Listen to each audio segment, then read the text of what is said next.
Bonjour à toutes et à tous, je suis très heureux de vous retrouver pour la toute première de 100% Sport sur EDJFM. 4 chroniqueurs, vous m'accompagnez aujourd'hui, à commencer par Albin Texera, bonjour. Salut Enzo. Maël Lauvernier. Bonjour Enzo. Benjamin Bruno. Bonjour Enzo, bonjour à tous. Eva Zanotti. Bonjour Enzo, bonjour à toutes et à tous. Et enfin notre régisseur Justin Adel. Bonjour.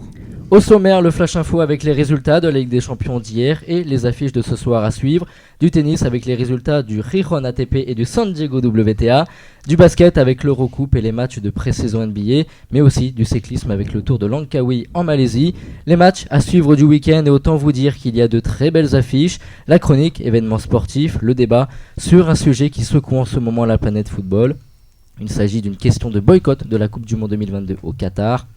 On passera ensuite à la chronique On This Day et enfin le chiffre, le buzz et le sportif de la semaine. Mes chers chroniqueurs, c'est parti et on démarre tout de suite avec le Flash Info Jingle.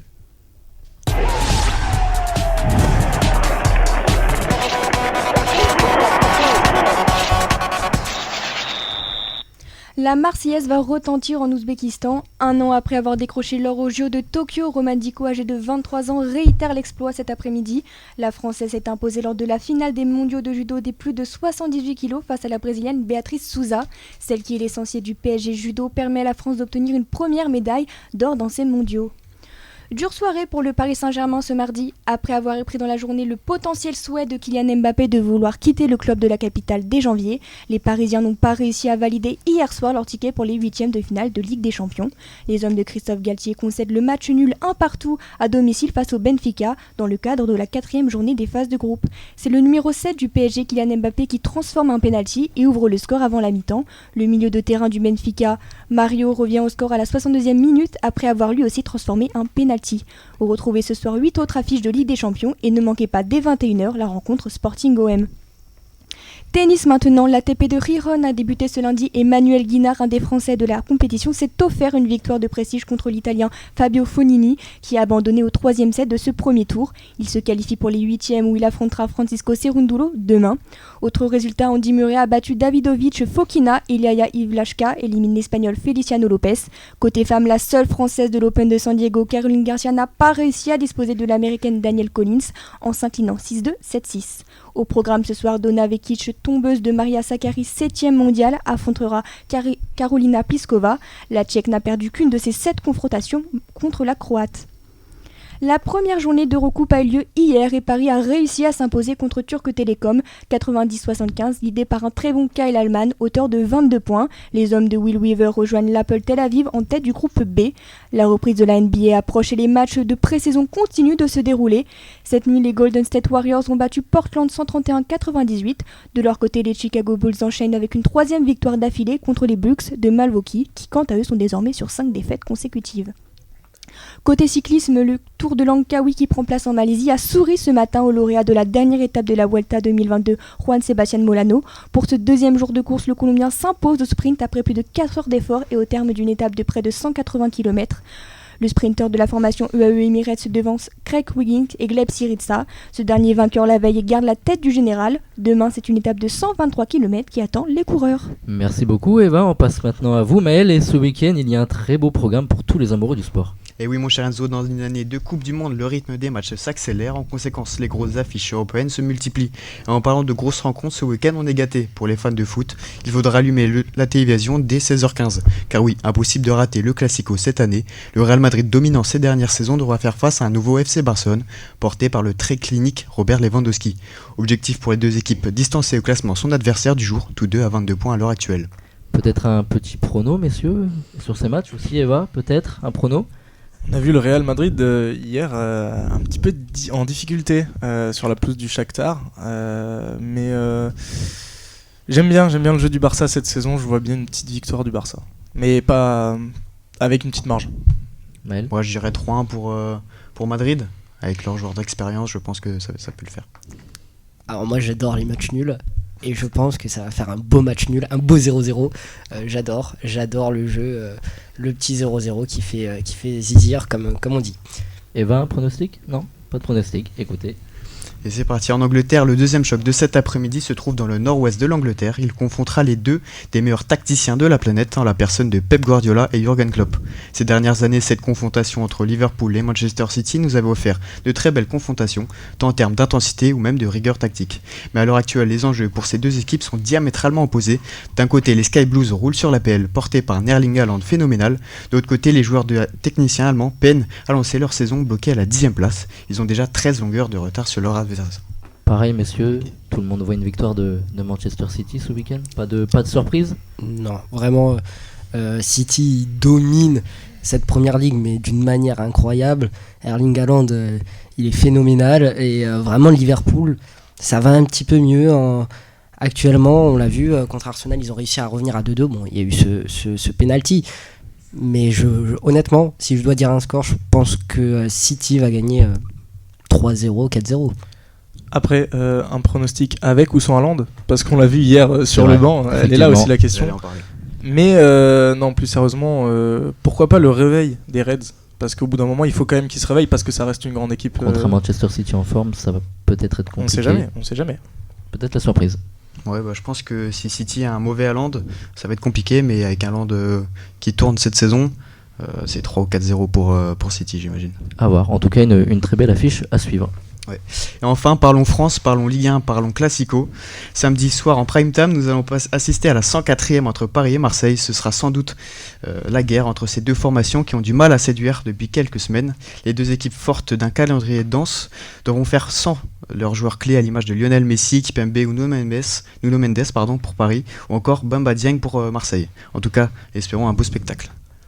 Pareil, une victoire du PSG, même s'ils ont été en difficulté contre Reims. Pareil pour Marseille qui a perdu au Vélodrome de 1 contre Ajaccio, mais Paris semble être le plus méritant, je pense. Paris semble être le plus méritant, mais il faut rappeler que hier Mbappé est sorti sur une potentielle blessure, alors à voir s'il pourra jouer et s'il sera avec ses capacités les plus hautes. Après, il ne faut pas négliger que l'OM, là, ils sont bien en Ligue 1. Alors, on a deux OM, un en Ligue 1, un en Ligue des Champions. Oui, ils ont perdu ce match contre l'AC Ajaccio, mais bon, moi, je les trouve très très bons. Après, c'est un très beau match. Paris-Marseille, on l'attend comme chaque année. Mais pour les fans de football français, je vous recommande aussi un Pau-Annecy qui a lieu samedi. Et honnêtement, ça en vaut la peine. Voilà. Ouais, moi, en tant que supporter parisien, j'espère une victoire de Paris, mais objectivement, ça va être, je pense, compliqué, parce qu'on voit que depuis quelques semaines, c'est compliqué dans le jeu, et en plus, là, il manque Messi, et on a vu avec Sarabia hier, c'était assez difficile, et si en plus, il n'y a pas Mbappé, ça va être plus que compliqué. Moi, je vais être de la team du match nul. J'arrive pas à avoir un vainqueur vraiment se décrocher, parce que en interne au Paris Saint-Germain, ça a l'air de pas du tout aller, puisque Campos, Mbappé ou encore Galtier sont annoncés potentiellement sur le départ cet hiver. Derrière, à Marseille, il faut voir ce qu'ils préfèrent, c'est-à-dire le championnat ou alors la Ligue des Champions. On aura la réponse ce soir avec le match contre le Sporting. Donc moi je verrais bien un petit match nul. Après, il faut rappeler que Galtier, c'est un très bon tacticien dans les grands matchs.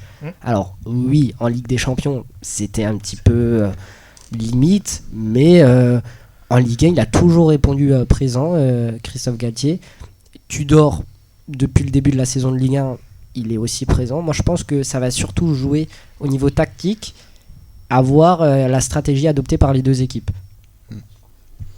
Maintenant, on va parler rugby. Et après un début de compétition parfait pour les équipes françaises et anglaises, rugby féminin dans cette Coupe du Monde qui se déroule, on le sait tous, en Nouvelle-Zélande, il sera l'heure d'élever son niveau pour les deux équipes pour espérer de prendre la tête de ce groupe C composé d'Afrique du Sud, de l'Angleterre, de la France et des Fidji. Pour voir une équipe de France victorieuse, il faudra compter sur une Laure sans sus des plus grands soirs. Et allez les Bleus. Un petit pronostic, Justin, peut-être? Alors j'aimerais bien voir la France. La France particulièrement pour la simple et bonne raison qu'elle mérite un peu sur son parcours. Après, il faut quand même rappeler quelques chiffres. Sur les 5 derniers matchs France-Angleterre ou Angleterre-France, c'est 5 victoires anglaises. L'équipe d'Angleterre est franchement c'est la favorite dans la compétition. On sait qu'ils veulent aller loin, on sait qu'ils le peuvent. Et la différence, c'est que la France, elle a l'écro. C'est vraiment la concurrence directe qui pourrait empêcher nous féminines d'accéder au titre. Mais j'aimerais bien voir la France gagner pour ces phases de poule, ça pourrait être très intéressant. Ouais, mais on a aussi un côté chauvin là qui ressort. Oui, forcément, on aimerait tous voir la France gagner, mais l'Angleterre, ils sont incroyables, quoi. Ils vont, moi, je crains que la France se prenne une valise contre l'Angleterre, parce que là vraiment, quand j'ai regardé les matchs de l'Angleterre depuis le début de la compétition, non mais c'est pas pour être méchant, mais je pense qu'il y a 1 ou 2 levels de différence, quoi. Oui, mais justement, la France a gagné contre l'Afrique du Sud. J'ai du mal à me dire que la France va faire l'exploit contre l'Angleterre, vraiment. Moi, j'ai envie de m'appuyer sur l'historique. L'année dernière, au JO de Tokyo, on avait un match comme ça, du gros contre la France. C'était les États-Unis contre la France. En phase de poule, c'était les Français qui s'en étaient sortis. Pourquoi pas espérer la même chose pour nos féminines en rugby, parce que ce serait un bel exploit. Merci beaucoup à vous, merci beaucoup. Maël, on passe à la prochaine chronique jingle.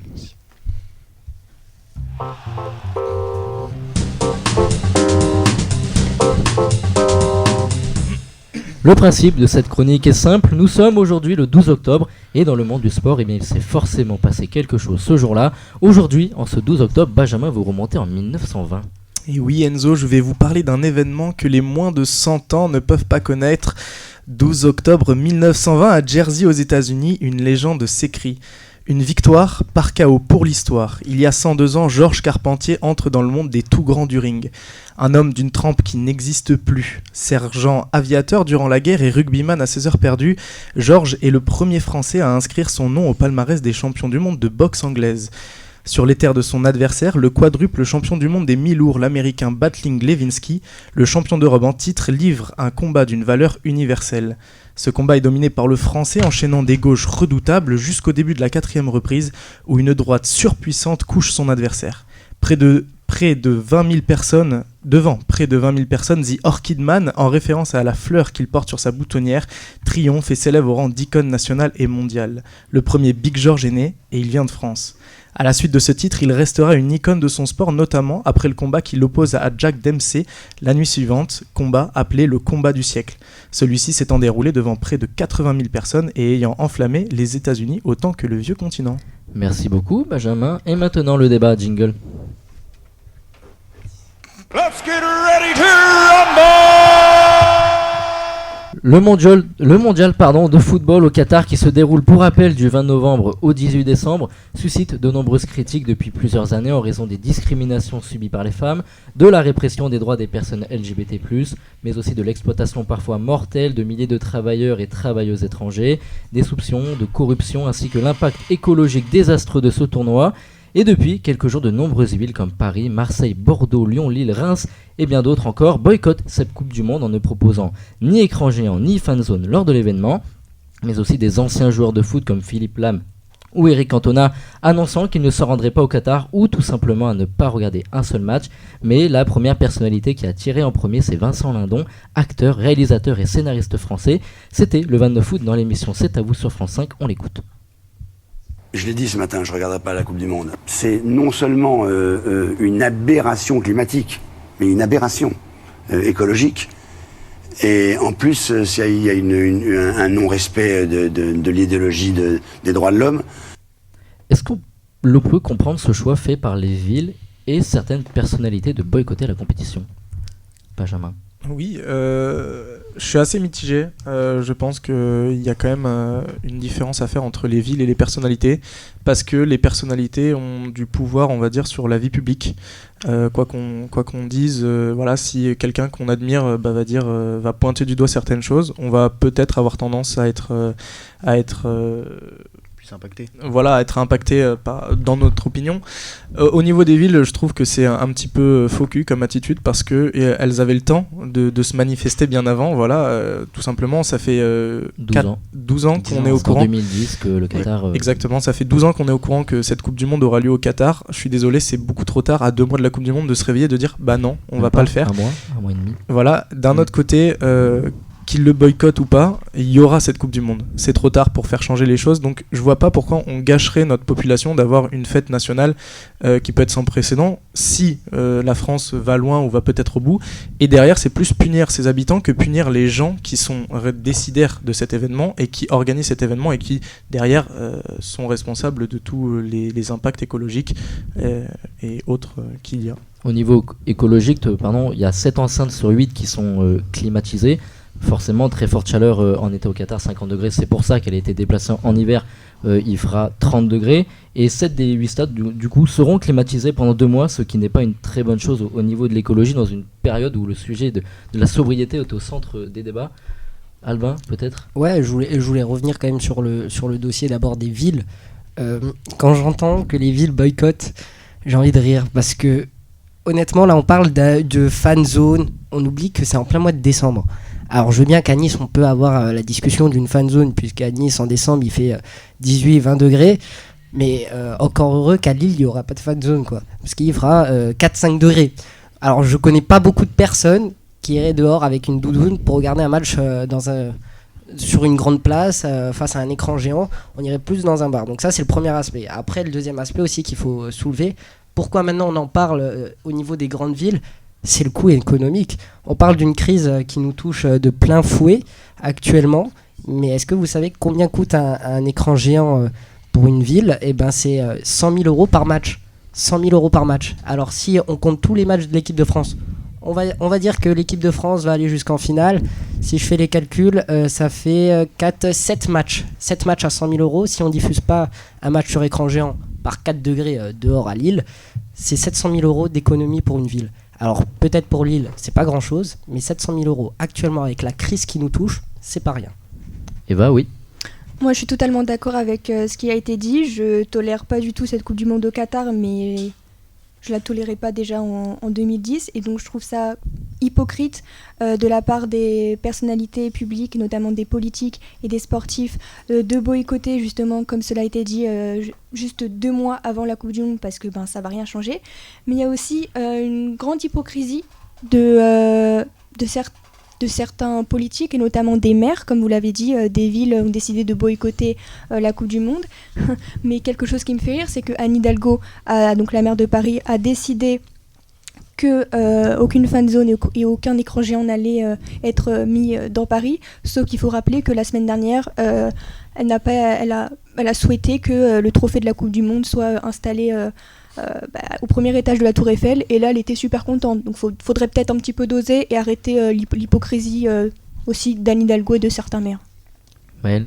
Ouais, je pense que le débat principal et ce qui fait le plus de remous dans les médias, c'est surtout l'impact écologique que ça pourrait avoir, et je pense qu'il ne faut pas être soit noir ou blanc, il faut réussir à nuancer un peu les propos, et on peut se poser la question, est-ce qu'il n'y a pas 2 poids 2 mesures, parce qu'on critique beaucoup les pays chauds de refroidir leur stade, mais nous en hiver, généralement on va réchauffer les pelouses, ou on va par exemple dans l'est de la France, il y a des skis indoor, et aussi on a beaucoup critiqué l'organisation de la Coupe du Monde, mais à l'Euro 2020, on a fait dans 12 pays, ça fait beaucoup de vols d'avion.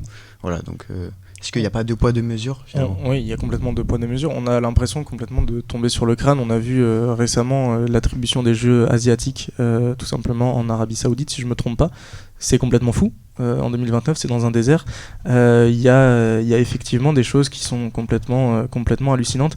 En ce qui concerne par contre en Europe sur le fait de réchauffer les pelouses, ça reste vraiment que sur les pelouses, alors que là ça va être toute l'enceinte, que ça soit pour les joueurs, pour le staff et pour le public. C'est encore pire. Oui. Là pour le coup il y a 2 poids 2 mesures, mais c'est vrai qu'on commence à se poser de sérieuses questions sur comment sont organisés les événements mondiaux, parce que tout simplement on n'arrive pas à suivre, quoi. On perd finalement les notions de saison, d'événements historiques, etc. Donc, Juste dernière chose pour les boycotts de certaines villes, il faut rappeler qu'aussi ils sont peut-être heureux finalement qu'il n'y ait pas de fan zone d'écran géant, parce qu'on est dans une crise économique au niveau de l'énergie importante, et les villes du coup vont faire des économies sur l'énergie, donc c'est peut-être aussi un moyen de freiner une énergie qui sera énorme si on met des écrans géants dans les villes. Donc c'est peut-être aussi par rapport à ça qu'elle boycotte cette Coupe du Monde là en tout cas. Forcément on a une question économique aussi derrière ça, et moi je voudrais aussi remettre un autre boycott. Voilà, on n'en parle pas vraiment, c'est au niveau des droits télé. Ce que TF1 a fait en début de semaine, pour ceux qui ne le savent pas, ils ont refait la publicité pour la Coupe du Monde en enlevant la notion de Qatar 2022. Donc ça veut dire on voit une publicité, il n'y a pas une seule fois où le mot Qatar il est cité, et à la fin il y a juste écrit Coupe du Monde. Ils ont enlevé la notion de Qatar 2022. Au bout d'un moment, il faut arrêter de jouer les hypocrites. C'est soit on s'engage à fond dedans, ok, vous voulez diffuser la Coupe du Monde, et c'est bien, il l'en faut, on doit la diffuser en clair, c'est top. Mais alors pourquoi vous enlevez cette notion de Qatar 2022? Soit vous assumez totalement votre choix de diffuser le mondial, qui ramène des millions et des millions, surtout que là ça va être en hiver, donc je pense qu'en termes de record d'audience on sera présent, et je pense que les droits publicitaires ils vont répondre présent, mais je trouve qu'on a une hypocrisie sans nom aussi au niveau des médias. Se dire qu'on ne met pas le Qatar alors qu'il y a 10 ans on a choisi le Qatar, c'est le choix de la FIFA à l'époque, il est discutable, oui, mais je pense qu'on a pu le pouvoir maintenant d'en discuter. Et voilà, après il faut admirer quand même une bonne chose, c'est qu'on pourra manger une raclette en regardant un match de l'équipe de France au mondial.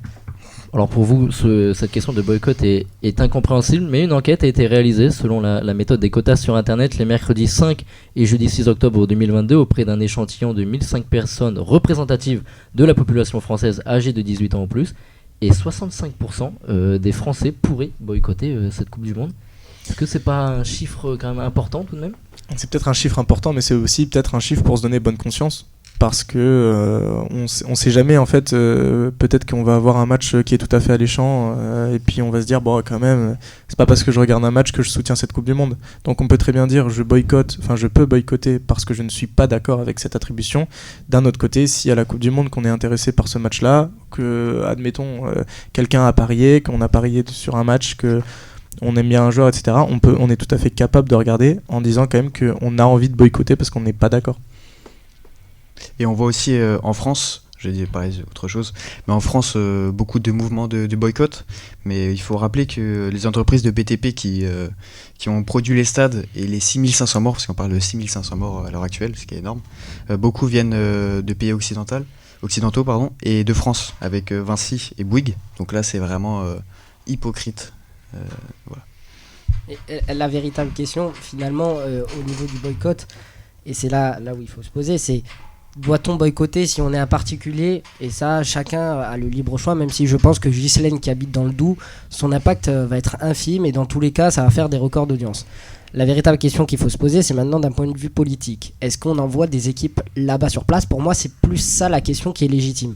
Que Patrick Montel décide de boycotter, c'est fort, c'est un personnage public, et ça, moi je respecte les personnages publics qui décident de ça. Maintenant, moi j'ai vraiment envie de m'intéresser d'un point de vue politique. Est-ce qu'on va envoyer des équipes là-bas pour la cérémonie d'ouverture? Est-ce que si la France va en demi-finale, comme à la Coupe du Monde 2018, Emmanuel Macron se rendra au Qatar? On peut se poser la question, et après on remet en compte actuellement le Qatar pour tous les dégâts écologiques et même le nombre de morts incroyable qu'il y a eu, mais il faut savoir que la Russie à l'époque en 2018, il y avait déjà eu des catastrophes. Et au Brésil aussi. Voilà, des catastrophes, et on s'est rendu là-bas. Donc soit on suit la compétition à fond, mais j'ai envie d'avoir avant le début de la compétition, donc qui a lieu dans un mois, une réponse de nos politiques. Vont-ils se rendre sur place? Vont-ils boycotter politiquement? Moi c'est surtout ça la question qu'il faut se poser actuellement.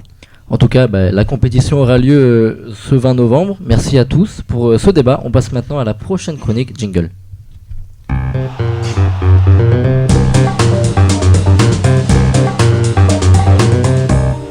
Benjamin, dans cette chronique, vous revenez sur la carrière d'un immense champion. Oui, je tronque la bronca du ring pour le Cercle Blanc. 88 kilos sur la balance, 45 ans en compteur, nous allons parler d'un géant de son sport. Pas moins de 33 succès en Coupe du Monde, 6 médailles olympiques dont une en or, 8 fois champion du monde et 4 fois vainqueur en championnat du monde. L'ogre Body Miller a dévalé les pistes à toute allure en ne laissant quelques miettes à ses adversaires. Un regard de tombeur, un sourire angélique et une technique à part, le fantasque américain a fait vibrer les pistes du monde entier. On se souviendra forcément de ses victoires écrasantes, mais aussi de ses chutes tout aussi impressionnantes. La dernière en date, le sectionnement de son tendon d'Achille par son ski durant le Super G des mondiaux de Beaver Creek à domicile en 2015. Retiré des pistes depuis 2017, Body a marqué son époque de par son talent, mais aussi de sa folie. Au bon souvenir de ce 11 janvier 2003 à Bormio, où l'Américain continuera sa course sur un seul ski après avoir perdu l'autre au bout de 10 secondes. Aujourd'hui, il fête ses 45 ans, mais il faudra vérifier tout de même s'il a encore toutes ses dents. Merci beaucoup Benjamin, on enchaîne avec vous Albin et le chiffre de la semaine. Le chiffre de la semaine c'est le 13, et c'est le maillot arc-en-ciel que compte Pauline Ferrand-Prévot dans sa garde-robe. Depuis ce week-end, la cycliste française a remporté samedi dernier au sprint les premiers mondiaux de gravel de l'histoire qui ont lieu en Italie. Alors le gravel, c'est quoi, vous allez me demander ? Eh ben, c'est un mélange entre le VTT et le cyclisme où 3/4 de la course se déroule sur des routes en gravier ou en pavé, le reste se déroulant sur des routes normales en asphalte.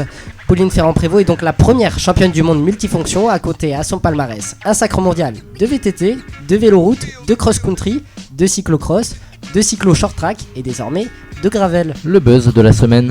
Et ben c'est le Conseil olympique d'Asie qui nous l'a réservé, ce buzz de la semaine, en annonçant que les Jeux asiatiques d'hiver 2029 sont attribués à l'Arabie Saoudite. Et oui, vous avez bien entendu. Les épreuves auront lieu à Trojena, dans une ville futuriste en plein milieu du désert, qui sera finalisée en 2026. Cette station de ski sera composée de nombreuses pistes de ski ouvertes toute l'année, d'un lac artificiel d'eau douce, des chalets, des manoirs ou encore des hôtels de luxe. De quoi faire rêver, mais de quoi faire réagir sur la condition écologique entre une Coupe du Monde au Qatar en plein mois de décembre et des Jeux d'hiver en plein milieu du désert. On peut se demander si l'argent n'est finalement pas en train de détruire notre cher sport bien-aimé. Quelle est loin l'époque où la petite ville de Savoie prénommée Albertville accueillait les Jeux Olympiques d'hiver. Et enfin le sportif de la semaine. Et ben c'est Martin Landalus, c'est le jeune prodige en devenir du tennis espagnol. Encore un. Il est âgé de 16 ans, donc si vous faites bien vos calculs, il est de 2006, oui, et c'est le plus jeune joueur actuellement sur le circuit ATP, puisqu'il s'est lancé sur le circuit principal cette semaine à l'ATP 250 de Gijón contre Tommy Paul. Une défaite sèche contre le 30e mondial, 6-3, 6-0, mais qui n'est pas signe d'un talent à ignorer, puisqu'il est actuellement le vainqueur en titre de l'US Open chez les juniors.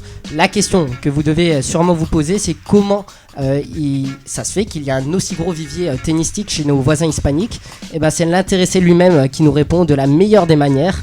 Selon lui, en Espagne, nous sommes différents des autres pays car nous sommes des combattants, c'est dans notre mentalité. Et Nadal en est le meilleur exemple. Merci beaucoup Albin, et c'est déjà la fin de 100% Sport. Merci à vous les chroniqueurs, merci aussi au public d'être venu assister à la toute première. Je vous donne rendez-vous la semaine prochaine pour toute nouvelle émission. À bientôt sur EDJ FM.